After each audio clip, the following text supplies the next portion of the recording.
Je me tiens aujourd'hui devant vous pour vous informer que j'ai officiellement saisi la Cour constitutionnelle aux fins d'invalider les candidatures à l'élection présidentielle du 12 avril 2025. Cette démarche s'inscrit dans le cadre du respect des principes fondamentaux de notre démocratie et vise à dénoncer les graves irrégularités qui entachent le processus électoral. En effet, plusieurs éléments compromettent la légitimité de cette élection. D'une part, l'inapplicabilité juridique de l'article 170 du Code électoral qui rend tous les candidats techniquement inéligibles.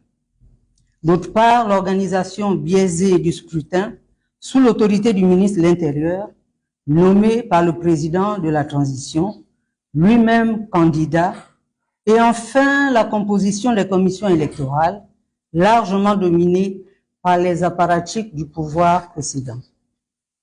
Face à ces irrégularités manifestes, il est impératif que la Cour constitutionnelle prenne ses responsabilités pour garantir une élection conforme aux principes démocratiques et de l'état de droit.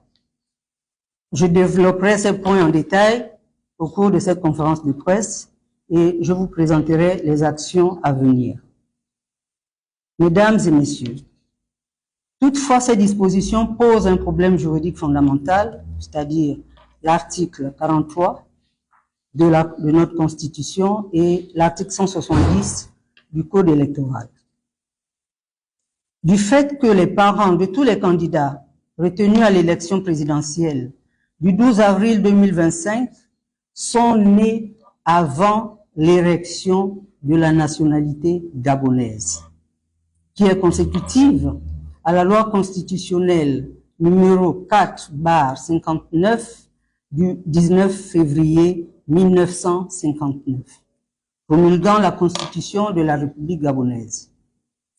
Dans les valeurs de la République, la citoyenneté est à l'échelle humaine de l'individu, c'est-à-dire que la seule communauté politique que la nation républicaine reconnaît légalement est la communauté nationale.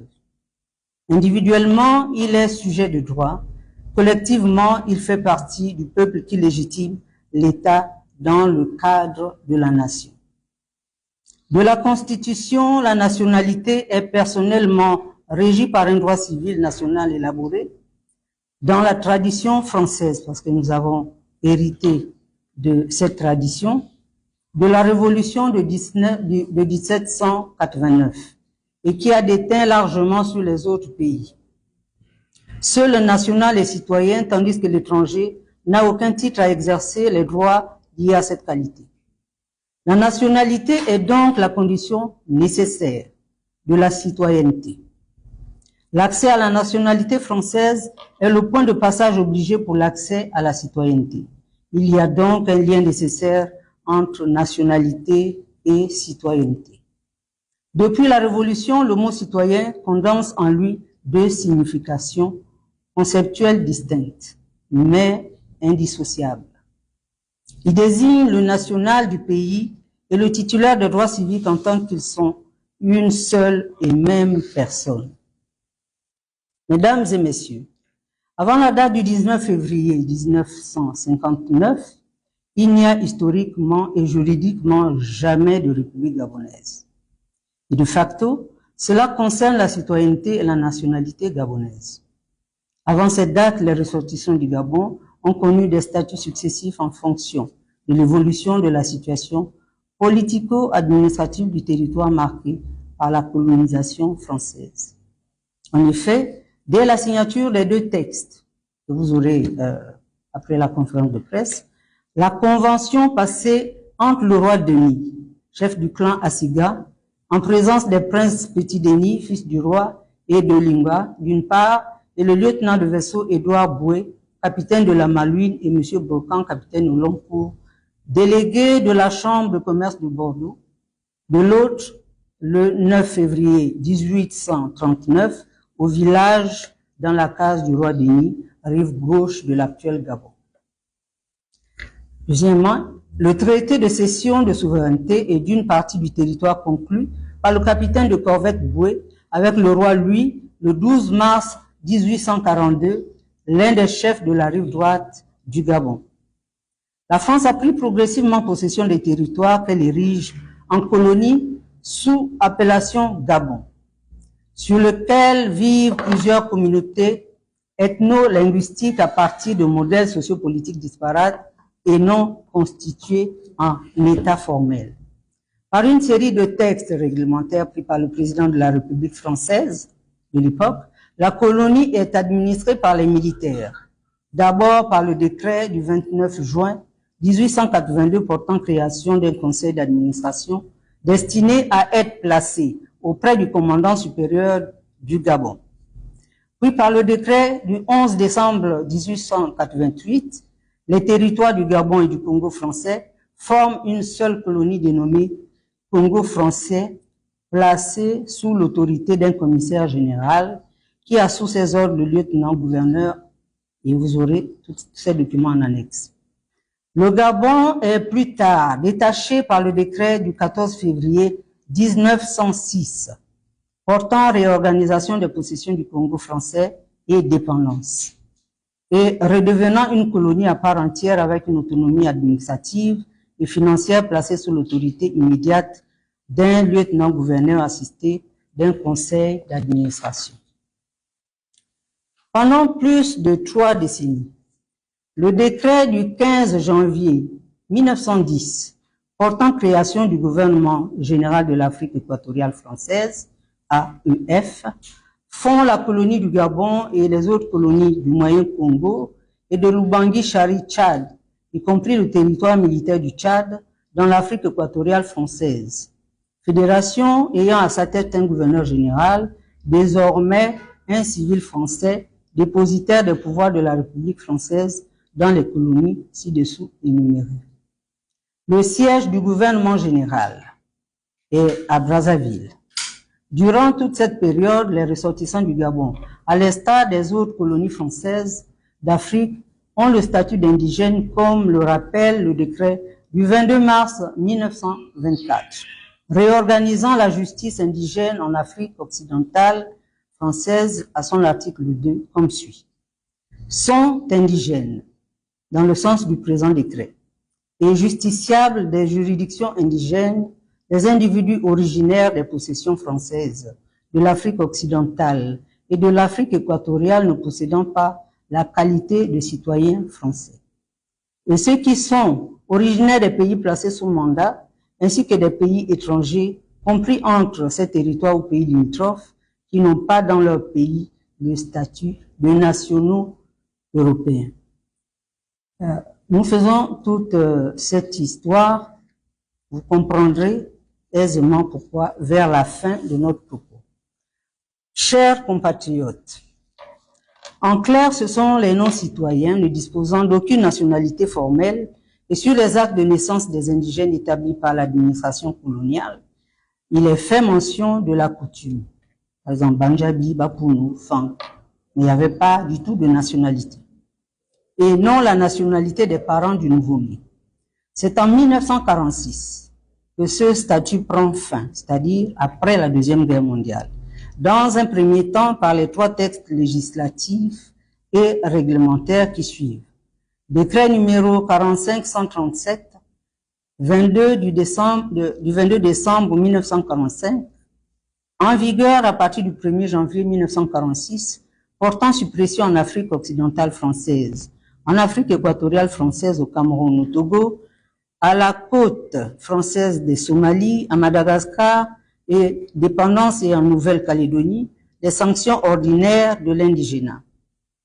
Décret numéro 46-277 du 20 février 1946 portant suppression en Afrique occidentale française, en Afrique équatoriale française, au Cameroun, au Togo, à la côte française des Somalies, à Madagascar et dépendance et en Nouvelle-Calédonie, et dépendance des peines de l'indigénat. Enfin, la loi 46-645 du 11 avril 1946 tendant à la suppression du travail forcé dans les territoires d'outre-mer. vous comprenez aisément qu'il ne s'agissait pas là des citoyens gabonais, mais des indigènes. Dans un second, le statut des ressortissants des colonies est également modifié avec l'avènement de la Constitution de la 4e République française du 27 octobre 1946, qui institue simultanément l'Union française juridique du Gabon et des autres colonies. Déjà, les colonies deviennent des territoires d'outre-mer, car à son article 85, cette Constitution dispose que la République française est une et indivisible, reconnaît l'existence des collectivités territoriales. Les collectivités sont les communes et départements, les territoires d'outre-mer.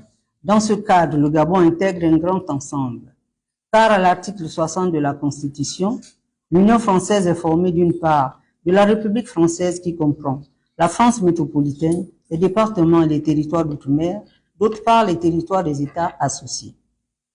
Ce changement s'accompagne d'un accès à la citoyenneté et à la nationalité française des indigènes. Comme le dispose l'article 80, tous les ressortissants des territoires d'outre-mer ont la qualité de citoyens, au même titre que les nationaux français de la métropole ou des territoires d'outre-mer. Des lois particulières établiront les conditions dans lesquelles ils exerceront leurs droits de citoyens. L'article 81.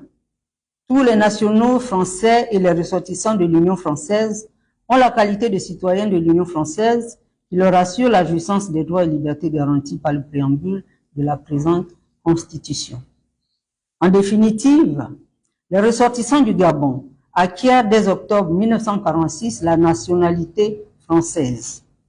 La nationalité gabonaise survient seulement avec l'avènement de la République gabonaise le 19 février 1959.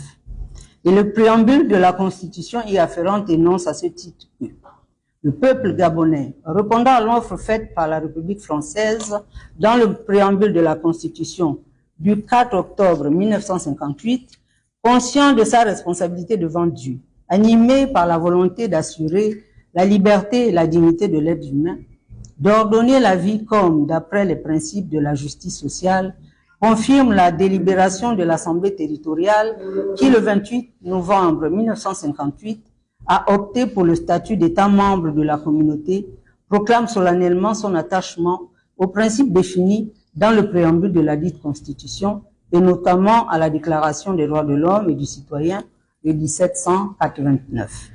Complété par le préambule de la Constitution de 1946, ainsi qu'à la Déclaration universelle des droits de l'homme adoptée par l'Assemblée générale des Nations unies le 10 décembre 1948.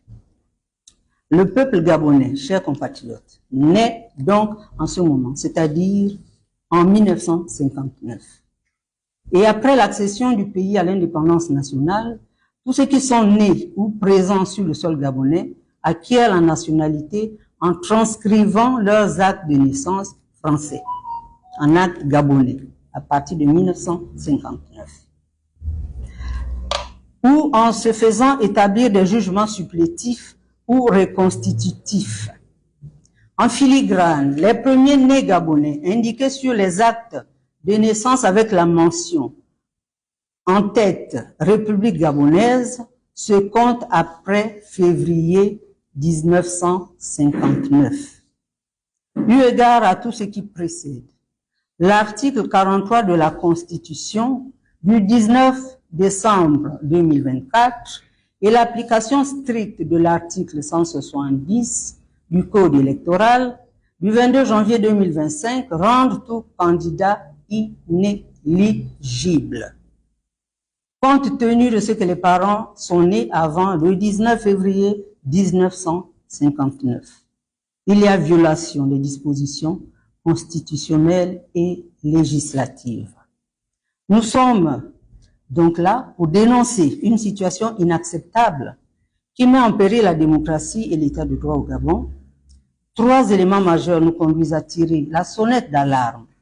D'une part, l'application aberrante de l'article 170 du Code électoral. D'autre part, l'organisation biaisée du scrutin présidentiel. Enfin, la composition partielle des commissions électorales. Une disposition juridique incohérente et inacceptable. L'article 170 du Code électoral, en son alinéa premier, dispose que sont éligibles à la présidence de la République tout Gabonais de deux sexes remplissant les conditions ci-après. Être né Gabonais, d'au moins un parent Gabonais, lui-même né Gabonais. Si nous faisons un petit calcul, à partir de 1959, on ne peut pas avoir de candidats éligibles à cette élection. C'est la raison pour laquelle nous avions fait une campagne pour le non objectif. À cause de ces incohérences-là, on avait vu loin, mais personne ne voulait écouter. Et là, nous sommes dans l'impasse. Donc cette disposition, à première vue anodine, conduit en réalité à une impasse juridique et institutionnelle. En effet, le Gabon n'a accédé à l'indépendance que le 17 août 1960. Avant cette date, tous les Gabonais étaient juridiquement considérés comme des ressortissants d'un territoire français d'outre-mer. Ainsi, il est strictement impossible qu'un quelconque candidat aujourd'hui remplisse cette condition, puisque leurs grands-parents ne pouvaient pas, par définition, être nés Gabonais avant 1960. Cela signifie donc qu'aucun des candidats à la présidence n'est éligible, rendant ce scrutin juridiquement nul et sans effet. Nous exigeons donc que la Cour constitutionnelle prenne ses responsabilités en suspendant immédiatement ou en déclarant les candidats inéligibles, tous autant qu'ils sont, et qu'il convoque des assises souveraines pour revoir soit la Constitution, soit attendre qu'un candidat ait l'âge de la maturité ou de la majorité, c'est selon. Parce que pour ceux qui sont là, je pense que le moins âgé d'entre eux a 50 ans. Et si nous remontons, c'est-à-dire son père ne peut pas être né avant 59, disons en 1959. Or, avant 1959, tous les candidats, disons, tous les Gabonais étaient français. Et je vous ai fait la genèse pour voir la progression de la citoyenneté gabonaise, pour la meilleure compréhension de la saisine de ce matin. Donc, cela signifie donc qu'aucun candidat à la présidence n'est éligible, rendant ce scrutin nul. Donc, une organisation électorale viciée et partiale. Au-delà de cette aberration juridique, nous dénonçons également les conditions d'organisation de cette élection. Comment peut-on prétendre garantir un scrutin libre et transparent alors que le comité d'organisation, le CNOSER, est dirigé par le ministre de l'Intérieur, juge et parti? Vous apprécierez. Un homme nommé par le président de la transition, lui-même candidat à cette élection. Cette situation constitue un conflit d'intérêts flagrant et annihile toute crédibilité du processus électoral. Un ministre de l'Intérieur sous l'autorité directe d'un candidat, c'est du jamais vu. Mais au Gabon, tout est possible. Il ne peut en aucun cas être garant de l'impartialité et de la transparence du scrutin. Nous dénonçons cette mascarade et demandons que l'organisation des élections soit confiée à une instance réellement indépendante et impartiale après le rendu de la Cour qui lira le droit et strictement le droit. Donc, une commission électorale sous influence, un autre facteur aggravant est la composition même des commissions électorales. Je pense que vous avez été nombreux à découvrir ces commissions électorales avec ceux-là même pour lesquels le coup d'État était justifié. Donc, on retrouve là-dedans des apparatchiks, je préfère les nommer des apparatchiks du pouvoir, ayant joué un rôle déterminant dans le coup d'État du 30 août 2023. Donc, ces personnes, loin d'être des garants d'un processus démocratique équitable, sont les acteurs politiques dont l'engagement passé trahit une partialité évidente en faveur du régime en place. La présence de ces figures politiques compromet l'intégrité du scrutin et confirme que cette élection est organisée pour perpétuer un système oligarchique au détriment de la volonté populaire. Nous refusons que le peuple gabonais soit une fois de plus victime de manœuvres politiciennes destinées à fausser l'expression de la souveraineté. Nos exigences. Face à cette situation, nous demandons l'inéligibilité de tous les candidats en raison de l'inapplicabilité de l'article 170 du Code électoral. La mise en place d'une commission souveraine indépendante pour réviser cet article et garantir un cadre électoral conforme à la réalité du pays. La désignation d'un organe neutre et impartial pour organiser les élections, excluant toute influence du pouvoir en place. C'est pour la beauté de la démocratie. Sinon, le contraire serait simplement un passage en force. Quatrièmement, la recomposition des commissions électorales afin d'assurer une représentation équilibrée et réellement démocratique de toutes les forces politiques et de la société civile. Action à mener sur le plan diplomatique et institutionnel. Au-delà de la saisine de la Cour constitutionnelle, nous mettons en œuvre une série d'actions afin d'alerter les instances nationales et la communauté internationale sur ces dysfonctionnements graves. Ces actions incluent adresser des courriers officiels aux représentants diplomatiques, les ambassades, les organisations internationales, pour leur exposer les violations des principes démocratiques et solliciter leur vigilance et leur soutien dans le cadre de la préservation d'un processus électoral juste et transparent. Saisir la présidence de la République et le Premier ministre, afin de leur rappeler leurs responsabilités dans la garantie d'élections libres et équitables et exiger des mesures correctives immédiates. Interpeller le Parlement et le Conseil économique et social et environnemental pour qu'ils se prononcent officiellement sur ces irrégularités et engagent des actions institutionnelles visant à rétablir la transparence et l'équité du processus électoral. Organiser des rencontres avec la société civile et les partis politiques afin de renforcer une mobilisation citoyenne et politique autour de la nécessité d'une élection crédible et impartiale. Solliciter l'intervention des instances régionales et internationales telles que l'Union africaine, la CEMAC, la CEAC, les Nations unies pour qu'elles exercent, l'Union européenne bien entendu, pour qu'elles exercent des pressions sur les autorités gabonaises afin d'obtenir un processus électoral respectueux des normes démocratiques. Mesdames et messieurs, le peuple gabonais mérite des élections, une élection juste, transparente et démocratique. Nous ne resterons pas silencieux face à cette tentative de confiscation du pouvoir à travers les manipulations juridiques et institutionnelles. Soyez rassurés, nous n'allons pas casser, mais nous allons utiliser la voie diplomatique pour faire entendre notre voix. Nous appelons donc à la responsabilité de la Cour et à la vigilance du peuple souverain. Je vous remercie. Vous avez ici le reçu de ce matin. Je ne peux pas vous le donner, mais c'est l'accusé de réception. Si vous avez des questions, je suis à votre entière disposition. Madame, bonjour, je suis de la rédaction d'Avanco. Alors, au regard de votre discours, une question, c'est effectivement, vous avez dit que la Constitution pose problème. Pourquoi maintenant? Pourquoi vous avez maintenant, c'est à quelques encablures de l'élection présidentielle que vous déposez un recours sur annulation? Très bonne question. Ça montre que vous ne suivez pas les activités du FCTE. Nous avons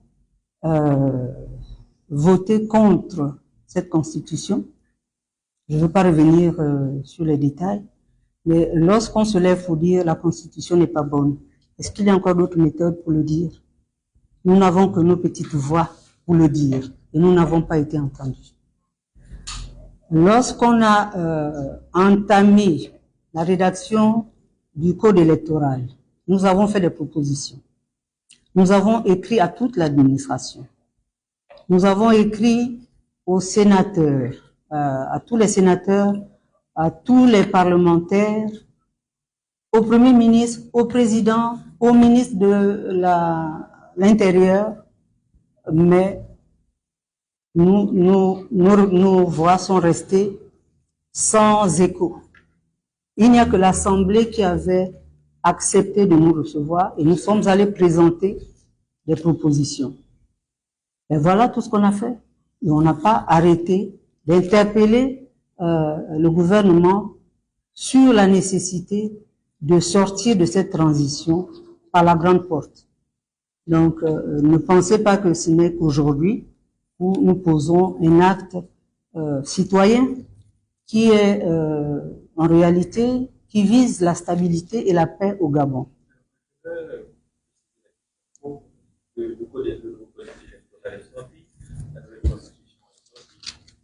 Pourquoi, précisément à cette question d'attente, pourquoi n'avait pas eu recours quelques jours après Mais on avait fait des propositions pour la rédaction du code électoral.